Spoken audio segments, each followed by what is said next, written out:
ReefDudes is sponsored by Ecotech Marine and Bulk Reef Supply. Today we're going over the top Apex automations and fail-safes to keep your tank safe.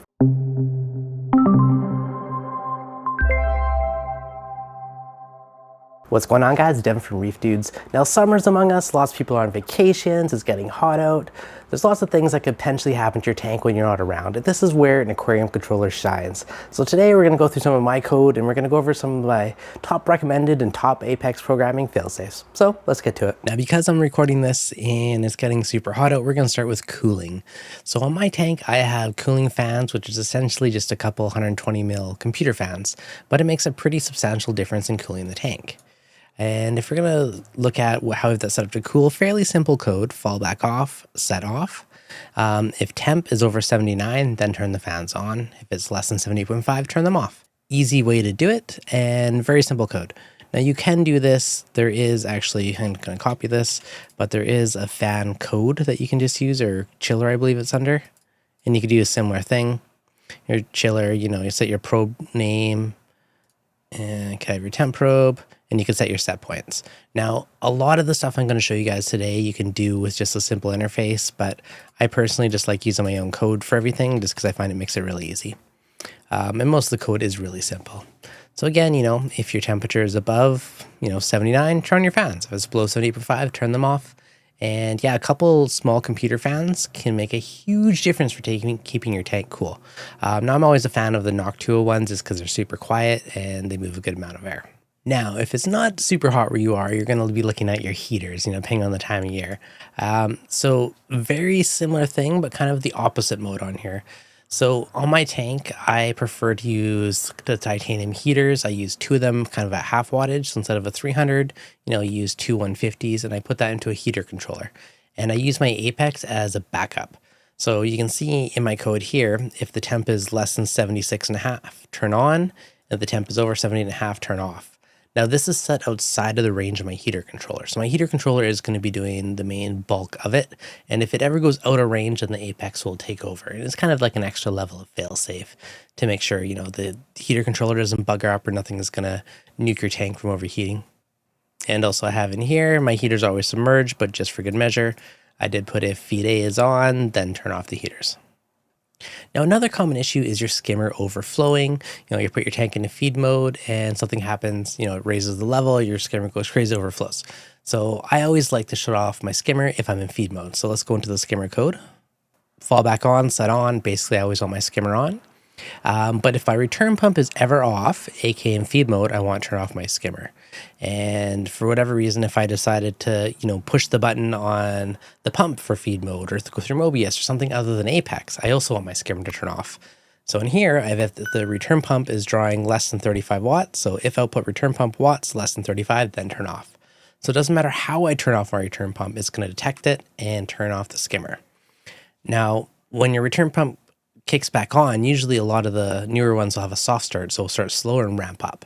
So it could take a minute or two for the water level in the sump to restabilize. Now, because of that, I have a defer statement. So I say defer 5 minutes, then on. That just says wait 5 minutes once the conditions are good, and then turn the skimmer back on. And that's just going to prevent any overflowing or any issues in your tank from it starting prematurely. I also do use ozone on my tank, and I do get asked about my code for that quite a bit. So I do have an ORP probe on the tank. So fallbacks off, set off. And if it's from 3 in the morning to 6 in the morning, then turn on. So I run it for 3 hours in the middle of the night. And if my ORP ever gets above 410, then turn off. And if my skimmer is ever turn off, then turn off. Now, since I'm using my skimmer as my ozone reactor, I don't ever really want to run it without the skimmer pulling the air through it. So that's a nice fail-safe. Now, ORP can also be used to alert you if something's going wrong with your tank, something's dying, something happened, your ORP generally will tend to drop. So another thing that you could do is in your alarm code, you could set a thing saying if ORP is less than about 250, then alarm on. That way, if something happens in your tank, it will give you a heads up with it. Now, again, look at your normal ORP. If I take a look at mine, it averages about 380 to 410 and kind of goes up and down through there. So, if I know my average is 380, maybe in my tank, I'd say if less than 300, then set alarm on. So it's very similar, in your alarm, if ORP less than, 250 or 300, whatever you feel comfortable at for a set point, then on. Now, another really cool one I did on my tank, I almost forgot about it because I haven't been on it in a while, but I have a red LED strip in the top bar of my light bracket. And if there's ever an alarm situation, it will light the roof up red. So it's a really good visual indicator. Now, I did do a video on that one a while ago, so I will link that up top.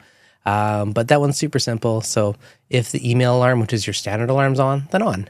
If the leak alarms for the stand is on, then turn on. If the leak alarm for the mixing station is on, then turn on. So basically, if there's any alarms on, I'll have a visual indicator, which makes it really easy to know to take a look at my Apex. Some really other good fail-safes you could do is using the leak detectors. You could have a sump high level in there. So if your sump level is too high, turn off your ATO. That'd be a really good one. Same thing, if your sump level raises, turn off your skimmer. Those little optical sensors really are great for those type of situations. Now, some other really good ones to do is if you're utilizing the leak sensors, think about what equipment's in that area and what you could turn off if a leak's detected. So right now I have leak alarm for my stand. So this one, if there's a leak from my calcium reactor, so this one is basically like a virtual switch that can be detected by or triggered by multiple different things. So if leak calcium reactor 1 or 2 is on, or there's a leak by the Mastertronic, so there's 3 different leak sensors. If any of them are on, that will trigger my leak stand alarm. So looking at that one, like we have our leak alarm stand. Now, if I think about what all is in my stand that could leak, we can use that to turn stuff on if a leak is detected, so prevent something from getting worse. Now, I know, for instance, there's a dose that's feeding my calcium reactor in that chamber. So if we go into the dose for the calcium reactor head, click on the little gear, and then we go to advance.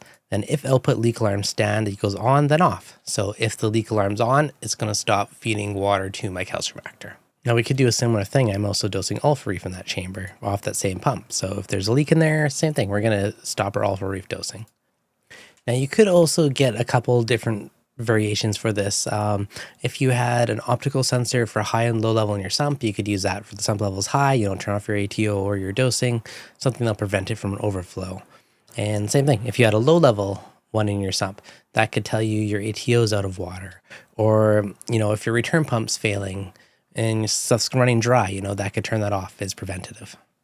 Another good one to keep an eye on is your pH, especially if you're dosing something like calc to your tank. If your pH is above 8.6, then turn off your calc dosing. Now, another kind of thing you consider too, if it's getting hot out, what produces heat in your tank?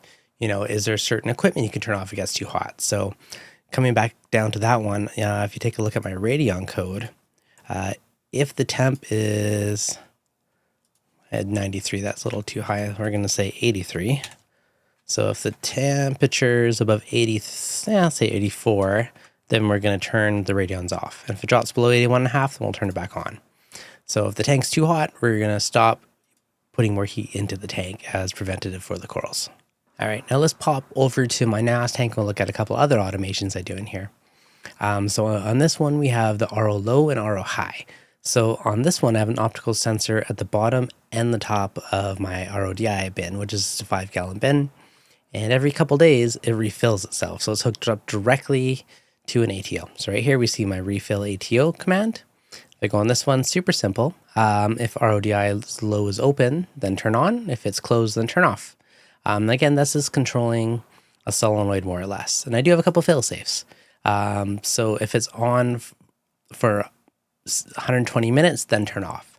So I don't want it to run too long, just in case something ever happened. Now on top of this, I do have a marriage saver, I believe it's called. That was the nickname for it, but it's basically an optical sensor that will fill until it stops. So that is actually the main kind of controller inside of this, and I have the Apex on top of that to kind of control it as a secondary timer.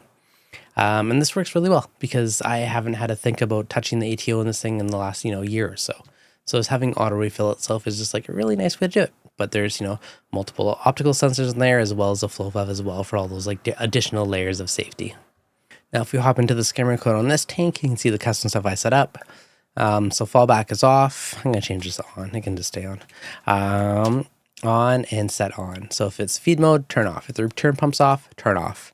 I did put a couple physical buttons on here. So if I want, so before my old skimmer was a bit louder, the new one's pretty dang quiet, but I used to push a live stream button that would turn off my skimmer. I just had another button to turn the skimmer off, and then I would defer 3 minutes and on. So if I want to maintain my skimmer, I just push a button, it turns off, and I don't have to think about turning it back on because it turns on itself after 45 minutes or whatever I had that timer set to. Similar thing on this one, you see if I click on the heater, it's just set to a range outside of what the heater controller is, as I just use the auto one instead of advanced, but turn on at 76.5 and turn off if you're above 79.5. So again, that's just outside of the range of the aquarium controller, and it does its own thing within it. Now on both tanks too, one thing that you should consider is doing some code in your dosing based off the pH. If you overdose your calc, you overdose your alkalinity, something along those lines, it is going to spike up your pH. So triggering that to turn off your dosing could prevent a crash, could prevent something from causing an issue and dumping more and more stuff into your tank. So that's a really big one I do want to stress. Another cool thing you could do as well is either have a button or have just a switch for a maintenance mode. And when your tank's in maintenance mode, you can basically go into the other code and say, if maintenance mode is on, equals on, then off. And then you put that in whatever you want to turn off. So that could be turn off your heaters, turn off your ATO, turn off your skimmer, turn off your return pump. So you just have one quick toggle to turn all your stuff off while you're maintaining your tank. And then you don't have to worry about, your ATO filling as you're cleaning your skimmer, vice versa, right? You don't have to worry about some gear turning on when it shouldn't be and you're still in the middle of something. So rather than just using a feed mode, it is really nice to have a super simple switch for maintenance mode that turns off all that kind of critical stuff during your maintenance period. Now, there's still a million other things you can do with the Apex, but that's kind of a quick top list of the main key ones I use on my tanks. If you guys have any other key core automations that you use, put them in the comments below. Or if there's something you want me to dig into on a part 2, again, let me know in the comments below and I can dig into it. Otherwise, guys, hopefully you enjoyed this. As always, hit that like button if you're new, make sure you subscribe, and I'll catch you guys in the next video.